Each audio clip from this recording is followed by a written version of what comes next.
حرم رضوی کے مختصر خبرنامے میں خوش آمدید اور ساتھ ہی تسلیت اور تعزیت۔ رہبر انقلاب اسلامی کی مظلومانہ شہادت نے ان ایام کو ہمیشہ سے زیادہ کربلا کی حماسی روح کے ساتھ جوڑ دیا ہے۔ یہ بات آستان قدس رضوی کے متولی آیت اللہ مروی نے کہی ہے۔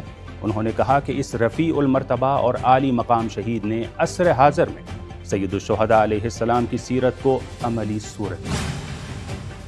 شب عاشور خطبہ خوانی کی 500 سالہ روایتی رسم اس سال بھی فرزند رسول امام علی رضا علیہ السلام کے روضہ مبارک میں منعقد ہوئی، جس میں بارگاہ عالیہ کے خادمین کا مرکزی کردار رہا۔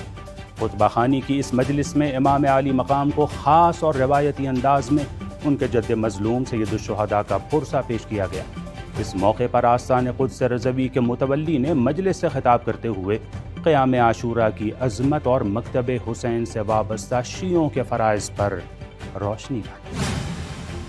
ماہ محرم میں عزاداری اور سوگواری کے ان ایام کے دوران حرم رضوی کے حسینیہ حرم میں روایتی عزاداری کا سلسلہ جاری ہے۔